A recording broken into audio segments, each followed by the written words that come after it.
Et bonjour tout le monde, ravi de vous retrouver pour l'émission du mardi 25 mai 2021. Le Bitcoin s'établit à 37 000 $ tout rond, hein. On est allé titiller je crois les 38-39 000 $, l'Ether lui est à 2400 $ alors qu'on avait touché également je crois hier les 2800. Effectivement, hein, je pense que si le marché doit reprendre de la valeur dans les semaines, mois qui viennent, ça va se faire, mais assez lentement, hein. Vous le savez, les crashs sont rapides et les reprises assez lentes. On a un marché assez mitigé du coup sur une journée, on est sur des pourcentages assez neutres, on a du 1%, moins 3, là ici on a moins 12 pour Solana, mais sinon vous voyez, on est sur quelque chose d'assez neutre. On reste sur une semaine très baissière, hein. On a eu ce petit crash sur le marché des cryptos, vous le savez.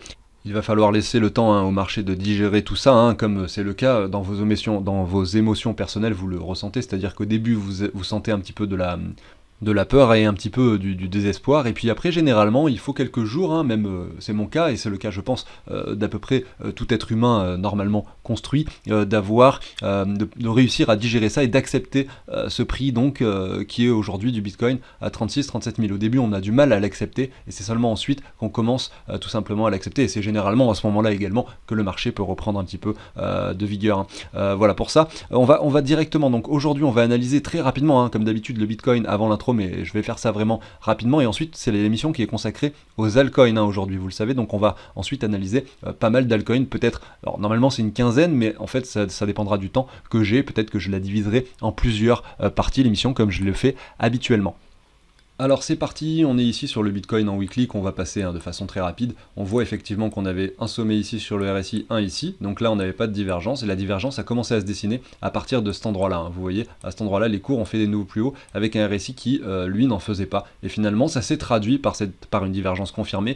On était sur une localisation, hein, donc importante, puisque si on prenait... Donc il y avait effectivement un risque de retracement, et ça c'était le cas, mais c'est pas forcément facile émotionnellement à revendre ces cryptos, même si ça dépend ce que vous voulez faire après, hein. Si vous jouez sur du long terme, c'était peut-être votre stratégie et vous avez peut-être déjà prévu d'accepter un retracement aussi important sans revendre, et tout simplement en holdant vos cryptos tout simplement.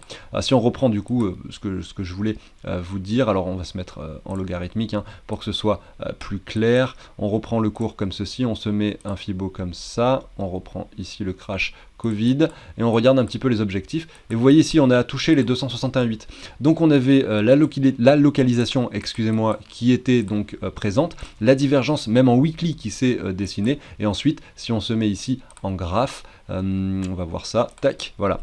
Vous voyez ici, alors je vais supprimer les lignes que je viens de faire qui masquent un petit peu la vision de notre graphique, et on visualise ici, voilà, donc que là nous avions fait un top, nous avons retracé à cet endroit là, nous avons fait quelque chose avec un nouveau top qui finalement est moins haut que le précédent, et là une confirmation de M avec la cassure de cette trendline à cet endroit là. Là on avait une confirmation bearish à cet endroit là, hein, tout simplement parce qu'on avait toutes les conditions qui étaient réunies, à savoir la localisation que vous visualisez ici, hein, les 261,8 de Fibo, nous avions la divergence et la structure, et donc le M. Voilà, c'était intéressant à constater, on l'a visualisé ensemble, hein, sur la chaîne au moment du crash. Ça m'a pas empêché de garder mes cryptos personnellement puisque je joue sur du long terme, hein. Peut-être que c'est ce que vous faites aussi, chacun sa stratégie, vous êtes vraiment pas obligé de faire comme moi. Il y a des gens qui s'amusent à jouer avec les vagues et qui essayent de revendre, et qui dès qu'ils voient quelque chose un petit peu comme ça, qui sent le roussi, revendent toutes leurs cryptos, par exemple ici sur 47 000 $, ce qui est quand même embêtant, hein. C'est assez difficile de revendre des cryptos à 47 000 $ quand vous savez que 2 semaines avant on était à 62 000,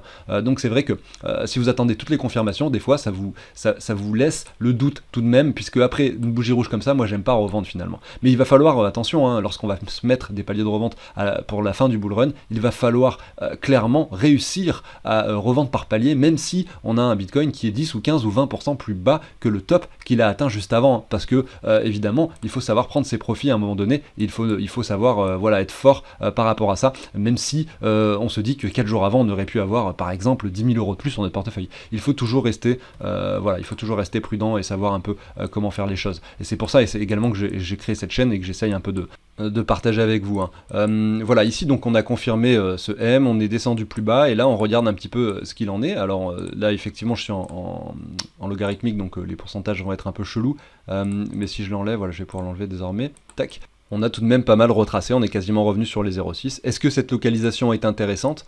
Oui, malgré tout, c'est pas la localisation idéale hein, pour acheter un marché. C'est vrai qu'on pourrait s'attendre hein, à ce que le Bitcoin revienne dans cette zone de rechargement entre les 16 et les 25 000. Est-ce que ça va arriver? Je suis pas sûr du tout. Hein, je ne suis pas sûr du tout. On est quand même dans une période qui, selon moi, reste une période de bull run et le marché ne retourne pas forcément à chaque fois dans les zones de rechargement pendant une phase haussière. Surtout après une perte comme ça de moins 50%, c'est déjà énorme. Donc effectivement, on va devoir, si on considère ici que nous sommes dans une bonne localisation, il va falloir essayer d'identifier des W avec un RSI, des divergences également pour essayer de voir si un marché peut se reprendre. Et c'est ce qu'on a essayé de faire hein, hier sur du 4 heures, sur du 1 heure. Donc rien de plus à dire hein, finalement que les jours précédents. Regardez, on est toujours sur un marché qui fait donc un plus bas ici, sur un plus bas ici, avec un marché qui reprend un peu de valeur, finalement qui retrace à nouveau un peu. Est-ce que justement on serait pas prêt à aller chercher quelque chose de moins bas pour enfin former des W, des confirmations? Voilà, si demain vous voyez un Bitcoin, donc je dis demain mais ouais, je suis en 4 heures, donc demain ou après-demain, vous voyez un Bitcoin qui revient toucher les 35 et qui repasse au-dessus des 40, on aurait une confirmation ici qui nous indique que potentiellement on est prêt à reprendre un petit peu de valeur, un petit peu plus haut, pourquoi pas, pour aller casser cette ligne. Voilà, je fais des traits un petit peu moches, mais comme je vous dis, je vais essayer de passer rapidement le Bitcoin puisque c'est l'émission consacrée aux altcoins aujourd'hui. Voilà pour ça, on va continuer. Alors avant de continuer, je vous parle très rapidement du tableau que je vous partage sous l'échange d'une donation. Il permet de faire deux choses, de récapituler tous vos investissements et de calculer vos plus et vos moins-values. Donc si vous avez de l'argent sur plein de plateformes différentes, des crypto-monnaies, et que vous avez plein d'échanges différents, simplement ça vous donne un récap total de tout. Donc vous avez ici les cryptos, leur valeur, leur quantité, leur valeur en dollars, en euros, leur pourcentage par rapport au portefeuille. Donc dans la description, j'ai mis un lien, vous pouvez cliquer dessus et vous allez voir, je parle 3 minutes de tout ça et j'explique vraiment en détail son fonctionnement. À savoir que ça vient récupérer le prix des cryptos en temps réel. Si j'en ajoute une autre en dessous, vous voyez, ça va simplement aller faire une petite recherche et le programme vient chercher le prix de Mana en temps réel. Voilà, c'est ça qui rend la chose pratique et qui vous donne des informations vraiment en temps réel. Et le calcul des plus ou moins values, voilà, c'est un petit onglet. Vous allez mettre les achats et les ventes et là derrière directement vous allez savoir combien vous avez de plus-value à déclarer ou pas. Après c'est à vous d'en faire ce que vous voulez. C'est simplement un tableau qui vient calculer les plus-values en fonction donc du calcul réglementaire pour les impôts. Mais c'est à vous de vérifier tout ça. J'en ai fini avec ça, je vais vous passer la petite introduction et on va continuer directement avec les analyses des altcoins.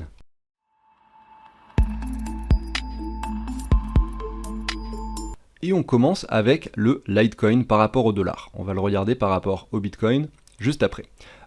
Ici, le graphique parle de lui-même, j'ai l'impression. Ici, nous étions en décembre 2017. Regardez ce W qui s'est dessiné sur du très long terme ici. Donc c'est quand même quelque chose qui a beaucoup de puissance et de valeur. Parce que plus on est sur un graphique long terme, et plus finalement les données que l'on obtient sont représentatives de ce qui pourrait se passer après.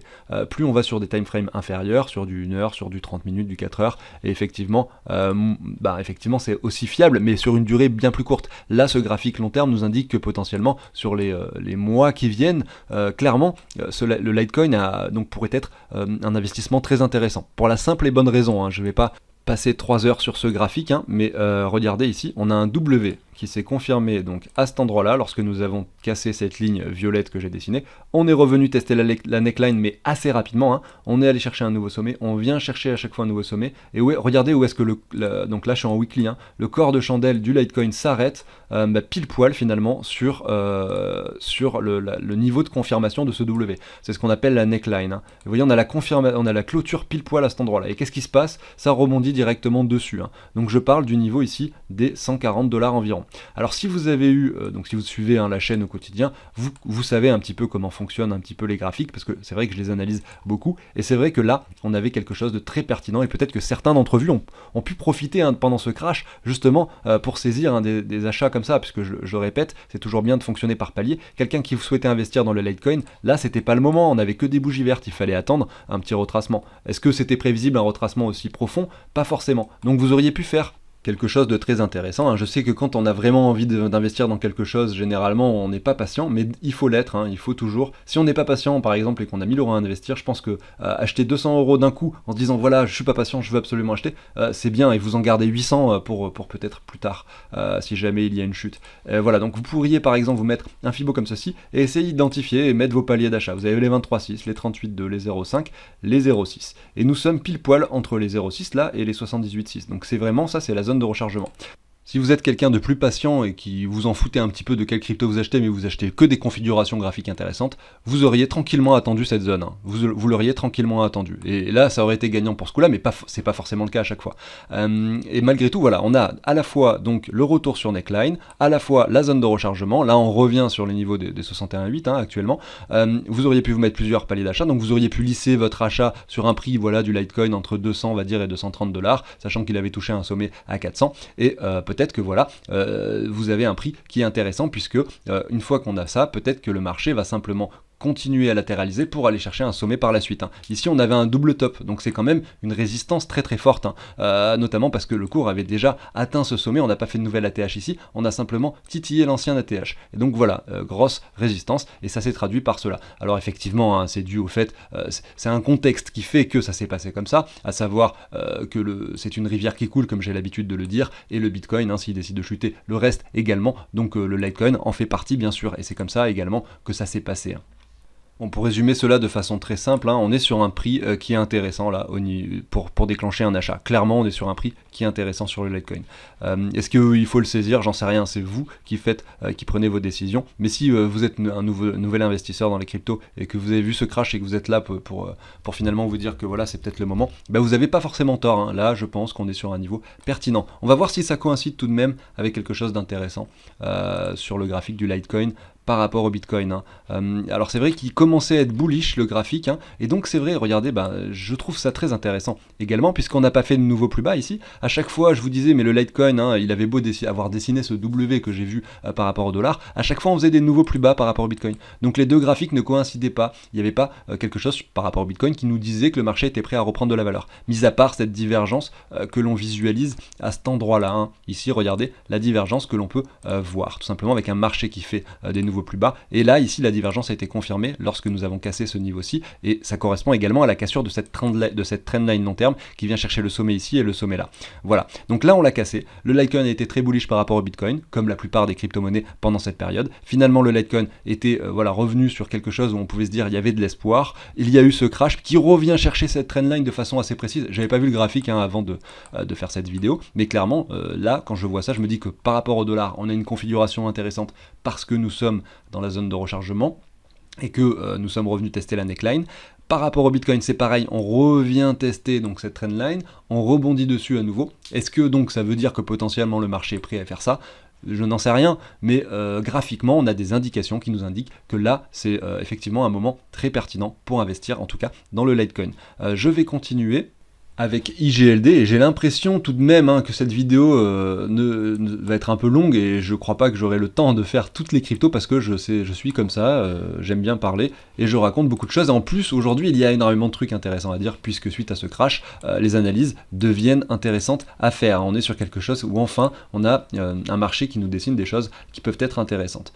Ici sur IGLD, hein, donc il y avait eu, vous le savez, hein, je vais le répéter rapidement, hein, donc ce petit graphique où on peut se mettre un petit Fibo de prolongation, les 161,8 qui ont été touchés, donc gros niveau de résistance, évidemment, ça aurait pu aller plus haut, ça n'a pas été le cas, hein, donc là tant mieux pour ceux qui ont pu prendre des profits par palier, par exemple sur les 123,6, les 161,8, ceux qui ont acheté du IGLD à 10$ et qui ont pu le revendre à 200, tant mieux pour vous. Aujourd'hui, finalement, par rapport au Bitcoin, il n'est pas si bearish que ça, finalement. On a eu beau avoir un Bitcoin qui a pas mal retracé, IGLD par rapport au dollar a probablement perdu beaucoup de valeur, ça j'en doute pas une seconde, je suis même pas allé voir son prix, mais regardez, par rapport au Bitcoin, on n'est toujours pas plus bas que le sommet qui avait été atteint ici en juillet 2020, donc on a quand même toujours une configuration intéressante.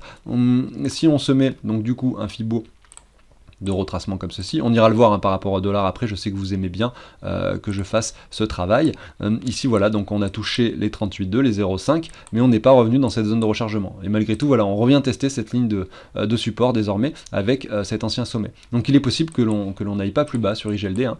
C'est pas constamment touché, hein, les zones de rechargement. Vous voyez tout de même qu'il y a une alerte ici, parce que c'est pour le portefeuille fictif que j'ai fait avec vous, que je fais tous les jeudis. Malgré tout, on a eu l'occasion d'en acheter avant sur le portefeuille fictif. Donc c'est vrai que pour quelqu'un qui souhaiterait investir maintenant sur ce token, vous pouvez essayer d'atteindre ce niveau-là, mais ça sera peut-être jamais atteint, il faut en être conscient. Voilà pour IGLD, et on verra ça, ce qui se passe sur la chaîne dans le futur, sur ce token.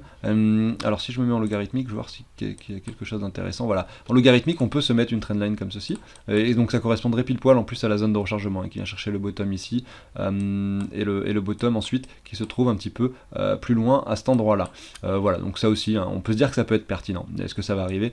Je n'en ai aucune idée. On a tout de même, attendez, on a tout de même cette divergence qui se dessine avec, donc est-ce que c'est une divergence? Attendez, je vais zoomer un petit peu, c'en est une, parce que ça dépend si on prend les corps de chandelle ou pas, mais si je me mets en ligne, on va la voir de façon assez précise, cette divergence, puisque regardez ici, on fait un nouveau sommet, alors que sur le RSI, vous voyez, on a quelque chose d'un peu plus bearish. Et on a une confirmation qui vient de se faire. Sur le RSI, je parle. Malgré tout, on n'a pas de structure propre, puisqu'on n'a pas de M confirmé sur le cours. Vous voyez? Donc si on a un M qui se dessine et qui se confirme, je serais vraiment pas étonné qu'IGLD retourne sur ces niveaux-là par rapport au Bitcoin. Voilà, j'espère. Là, j'ai dérivé sur pas mal de choses différentes pendant cette analyse. J'en suis désolé. On va aller regarder du coup son prix par rapport au dollar et voir si justement lui aussi peut aller plus bas que le niveau actuel, sachant qu'on a déjà quand même pas mal retracé par rapport au dollar. Effectivement, on pourrait sur le graphique précédent revenir tester la zone de rechargement tout en ayant un prix par rapport au dollar qui ne baisse pas forcément plus bas, puisque en fait si le Bitcoin continue à monter pendant cette période, ça ne sera pas matérialisé de cette façon. Vous le comprenez bien. Et si je donc ici sur le cours par rapport au dollar, on est sur 100 $ environ. Et il me semble d'ailleurs que plusieurs fois dans l'émission, ceux qui me suivent depuis longtemps le savent, je vous avais dit que par rapport au dollar, le niveau des 100 à 57 tout simplement était un niveau pertinent, parce que c'est la zone de rechargement. Est-ce qu'on peut aller plus bas? Oui, bien sûr, mais clairement on est déjà sur un niveau très intéressant ici sur IGLD. Alors ça l'était encore plus il y a quelques jours, là le marché reprend un petit peu de valeur, si vous avez suivi la chaîne et que vous suivez, que vous avez... Enfin c'est ce que j'espère, moi je fais ces analyses, mais après j'espère que vous aussi de votre côté, vous allez sur TradingView, que vous regardez les graphiques, tout ça, et que vous n'attendez pas la vidéo au jour même où je vous dis voilà c'est ici, c'est maintenant qu'il faut acheter, parce que si vous faites vos analyses et que vous mettez vos alertes, c'est un petit peu le but, et bien vous pouvez identifier vous-même les zones, ici, donc sur TradingView, c'est un site sur navigateur, vous avez plusieurs choses, vous pouvez regarder un petit peu les différentes onglets, cliquer sur les choses pour voir ce que ça fait, essayer de vous renseigner un petit peu, et là vous avez un bouton pour mettre des alertes, vous pouvez simplement vous mettre une alerte et vous recevez un mail, par exemple, si le cours touche un niveau que vous attendiez, ou alors vous regardez simplement le graphique ici, et sur votre plateforme d'échange préférée, et ben vous allez mettre votre ordre d'achat tout simplement au prix que vous souhaitez par rapport au dollar. Voilà. Et ici vous auriez été déclenché à 65 $, si vous aviez mis un ordre justement dans cette zone de rechargement entre les 100 et les 57. Alors vous le voyez ici, on a tout de même ce M, donc par rapport au Bitcoin il n'y a pas de M confirmé encore en weekly. En revanche ici par rapport au dollar, on avait ce M qui s'était dessiné. On n'était peut-être même pas retourné sur les 61,8, donc est-ce que c'est un M propre? Non, c'est pas un M propre, mais malgré tout, voilà, il a été confirmé à cet endroit-là, et derrière, bim, on est revenu chercher cette zone de rechargement. Donc je pense que là, il y a pas mal d'opportunités, je suis en train de le découvrir avec vous, donc il y a pas mal d'opportunités à saisir sur les altcoins, clairement, beaucoup plus qu'il y a quelques jours, quelques semaines. Puisque, de toute façon, je vous l'avais assez dit, on avait regardé l'altcoin dominance, on était revenu dans la zone de rechargement, on l'avait même dépassé, on avait la trendline, enfin je vous fais des analyses sur l'altcoin dominance à chaque fois en début d'émission, et on était clairement sur des niveaux très importants, et donc forcément, des altcoins qui perdent de la valeur par rapport au Bitcoin étaient forcément à prévoir. Après, quand est-ce que ça allait arriver, on ne sait jamais quand est-ce que ça va arriver, mais quand on a quelque chose qui fait que de monter depuis des semaines, on avait des bougies vertes, mais c'était impressionnant, on avait des altcoins qui surperformaient par rapport au Bitcoin, et il faut pas croire que du coup le Bitcoin est mort et que c'est pour toujours et que les altcoins vont toujours surperformer le Bitcoin. C'est pas comme ça que ça se passe, le Bitcoin à un moment il reprend son rôle de leader et il regagne en volatilité. Alors là il a repris son rôle de leader en étant baissier, c'est-à-dire qu'il a repris en dominance tout en perdant en capitalisation puisque beaucoup de gens le vendaient quand même. Mais voilà, ça peut être aussi à la hausse avec un Bitcoin qui prend 50-100% avec des altcoins qui eux n'en prennent que 10-15 par exemple. Voilà. Et à l'inverse, quand le Bitcoin en perd 50, d'autres altcoins peuvent en perdre 70-80. Voilà, c'est toujours plus amplifié sur les altcoins. D'où l'intérêt, et c'est pour ça que je vous dis, le Bitcoin est un actif moins risqué, puisqu'il y a plus d'argent dedans en capitalisation que le reste. On va enchaîner, alors effectivement, vous voyez bien que là, je vais pas pouvoir vous les passer toutes. On est déjà quasiment à 20 minutes de vidéo. Du coup, ce que je vais faire, c'est que demain, dans l'émission de demain, je passerai toutes les autres et je vais essayer de faire ça de façon un peu plus concise et plus précise pour passer vraiment moins de temps sur chaque... Là, j'ai fait, on va dire, une vidéo un petit peu plus pédagogique finalement aujourd'hui. où je vous ai parlé un peu plus de psychologie et de graphique également, mais voilà, vous allez avoir quelque chose de quand même plus complet demain, où je me limiterai à 2 minutes par altcoin. Je vous fais maintenant l'Omisego par rapport au Bitcoin. Ici on a quelque chose donc de un peu similaire, hein. Je vais essayer de supprimer un petit peu ce qui pollue mon graphique, et regardez, on a eu donc ce crash ici jusqu'en janvier 2021, et finalement un Omisego par rapport au Bitcoin qui reprend un petit peu de valeur tranquillement mais sûrement, notamment avec ces news qui indiquaient, parce que je sais pas si vous le savez, en fait Omisego c'est aussi un protocole, hein, qui permet d'avoir une deuxième couche sur l'Ether pour avoir des frais vraiment réduits, donc c'est encore donc en travaux, et il y a des développeurs qui travaillent dessus, et le but c'est justement de résoudre les problèmes de scalabilité sur le réseau d'Ether, et donc c'est pour ça que je pense que c'est un actif également qui est relativement prometteur, hein. En fait, l'idée de la seconde couche, c'est de pouvoir tout simplement, lorsque vous faites des transactions, passer par une sorte de réseau sœur, où vous allez avoir toutes les transactions qui seront effectuées sur le réseau d'Omisego, et ensuite le réseau d'Omisego qui sera connecté au réseau d'Ether va pouvoir envoyer finalement une seule transaction, je résume, hein, vraiment, qui va finalement représenter toutes celles qui ont été faites dans ce panier qui aura été fait sur Omisego. Ça permet en fait de réduire la quantité d'informations présentes sur la blockchain d'Ethereum. Voilà, j'espère que j'ai été clair. Ici, donc, on a ce crash, on a donc Omisego qui finalement a décidé de confirmer des W ici, avec cette confirmation en mai, donc c'est assez récent. Et là, ce crash qui nous ramène sur cette trendline basse. Si on zoome un petit peu en daily, on va essayer de voir ce qu'il se passe sur Omisego. Et on a finalement ce canal aussi, hein, que je m'étais amusé à dessiner, qui a été cassé par le bas ici en daily. Si on reprend finalement, donc là, je vais enlever ces lignes, hein, parce que finalement elles perturbent plus qu'autre chose, je pense. Je pense que c'est plus facile de visualiser les choses comme ceci, et vous voyez très bien ici ce W, parce que là on a vraiment le bottom, ici on a un niveau un peu moins bas, donc on a vraiment clairement un W ici, qui s'est confirmé, hein. Bien sûr vous le voyez à cet endroit là. Après on retrace à nouveau, donc le marché vous offre à nouveau une opportunité, ici dans cette zone de rechargement, donc ça c'était très pertinent, et je pense qu'on l'avait évoqué sur la chaîne, j'en suis convaincu, puisque je les analyse toutes les semaines, hein, ces crypto-monnaies là.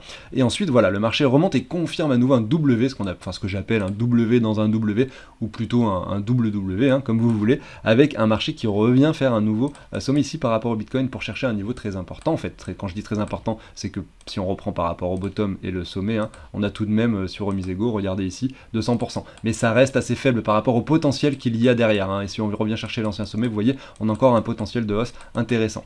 Et là, le marché nous offre à nouveau l'opportunité, hein, avec ce W, ce deuxième W. Si on reprend donc de mèche à mèche ici, bah là finalement on est sur du 100%. Si on reprend comme ceci, vous voyez, là on est revenu pile poil dans la zone de rechargement. Regardez, les corps de chandelle se sont arrêtés pile poil sur les 78,6, hein, ici pour rebondir. On a un rebond tout de même, hein, qui est assez fort, hein, là, si on regarde en daily, hein. Donc là il va falloir être patient, hein. Je pense pas que le marché va grimper d'un coup. Il va peut-être ralentir un peu, venir faire chercher un W comme ceci, ici. On restera patient et il va falloir rester attentif sur ce token, hein. Je ferai les analyses chaque semaine, mais là actuellement on est sur un niveau selon moi qui reste pertinent, hein, pour acheter Omisego. Si on le regarde par rapport au dollar, et bien ici je me suis tracé une trendline qui vient chercher le bottom ici et le niveau qui se trouve à cet endroit là. Cette trendline finalement, si on la continue, et bien vous voyez ça vient correspondre pile poil à cette mèche qu'il y a eu courant de cette semaine, et en plus si on reprend toute cette hausse avec un Fibo, on voit que cette ligne représente les 78,6 et donc cette zone de rechargement encore une fois. Est-ce que justement c'est encore un bon niveau? Je pense que oui, 6 $ pour moi c'est assez pertinent. Nous étions sur les 15 $ il n'y a pas si longtemps encore, quand il touchait un sommet ici, son sommet ultime se situe à 28 $.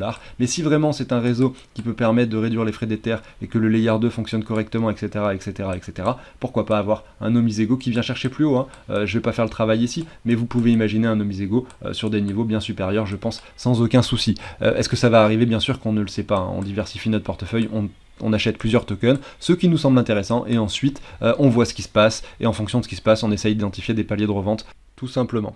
Je continue et je vais finir avec ADA Cardano qui, son graphique par rapport au Bitcoin est très comment dire, il est vraiment très bullish, hein. On n'a rien, malgré ce petit crash, qui nous indique que ce token est prêt finalement à perdre beaucoup de valeur, en tout cas par rapport au Bitcoin. On a eu certes pendant cette petite purge du Bitcoin qui a tout de même perdu 50%, un token qui a perdu par rapport au Bitcoin 23%, donc il a sûrement perdu beaucoup de valeur par rapport au dollar, et on va aller voir son graphique par rapport au dollar juste après. Mais si vous regardez son prix, hein, qu'il avait regardé ici en décembre 2020, donc en janvier 2020, regardez par exemple le 25 janvier, le prix du Bitcoin était sur le même niveau qu'actuellement. Mais à ce moment-là, le ADA des Cardano ne valait quasiment, ne valait beaucoup moins qu'aujourd'hui. Aujourd'hui, en fait, si on regarde avec un prix du Bitcoin similaire donc, à ce que c'était le 25 janvier, on a un DAR Cardano qui est à x3,6 quand même plus haut.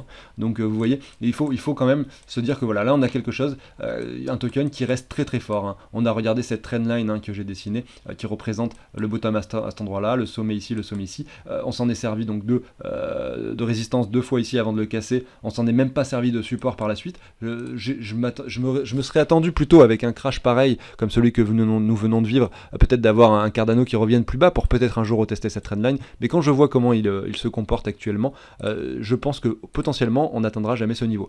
Malgré tout, il faut rester prudent. On voit qu'ici, par rapport au Bitcoin, on reste sur un niveau élevé, et donc effectivement, les bons moments pour acheter, c'était avant, c'est pas forcément maintenant sur le niveau actuel.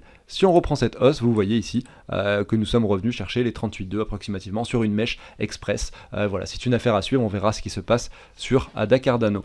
Ceci dit, on va voir, peut-être que par rapport au dollar, le graphique me fera dire autre chose, et que peut-être que je vais vous dire qu'il y aura un niveau pertinent d'achat, je ne sais pas, on va aller voir. Donc je vais supprimer tout ça. Et on va zoomer un petit peu. Alors là, je suis rapproché nous étions en 2019, excusez-moi.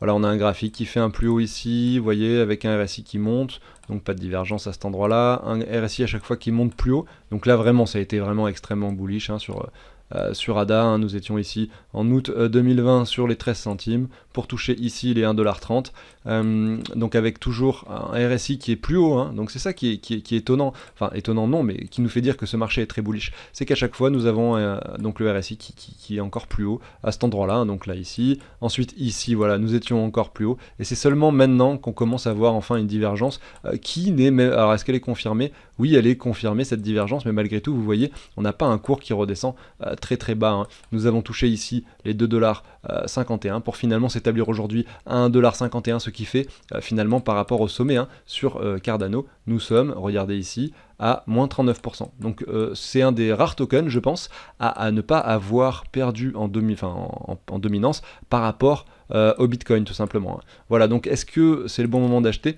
Je n'en ai aucune idée, j'ai l'impression qu'il est très bullish. Est-ce qu'il va continuer justement dans cette perspective? Peut-être, peut-être pas. Je ne sais pas, en tout cas, c'est un token qui, selon moi, était intéressant d'acheter il y a bien longtemps. Et aujourd'hui, voilà, si je me mets en logarithmique, je prends le crash Covid, je me mets comme ceci. Je pense que voilà, si moi j'ai été investisseur, en tout cas sur ce token, je ne l'achèterai pas avant qu'il atteigne le prix des approximativement 70 centimes, voilà, dans cette zone de rechargement. Si ça n'arrive pas, je me dirais que tant pis, ce token n'était pas pour moi, parce que nous sommes déjà très haut. Voilà, c'était un petit peu, c'est bien d'avoir fait ADA, parce que ça permet de voir un petit peu une configuration différente de celle d'avant, où justement, pour moi, les crypto-monnaies que je vous ai présentées avant avaient des configurations intéressantes, et là on en voit une qui, au contraire, ce qui selon moi, aujourd'hui encore, malgré ce crash, n'a toujours pas de configuration intéressante, après avoir eu un marché aussi bullish. Je m'attendrais plutôt à une zone, un retour dans une zone de rechargement, comme c'était le cas par exemple sur IGLD, qui, regardez, finalement, après avoir touché ses 200 et quelques dollars, moi, on n'a pas envie de croire qu'il puisse retourner en dessous de 100 $, mais ça a été le cas, il a touché les 65 lors de ce crash. Donc vous voyez, il faut jamais se dire qu'on est sûr que le cours n'ira plus jamais en dessous d'un certain chiffre, puisque généralement on se trompe, clairement. Voilà, donc écoutez, j'en ai fini pour l'émission du jour, qui était un petit peu différente des autres, peut-être un petit peu plus pédagogique, peut-être un petit peu plus fouillis aussi également pour certains.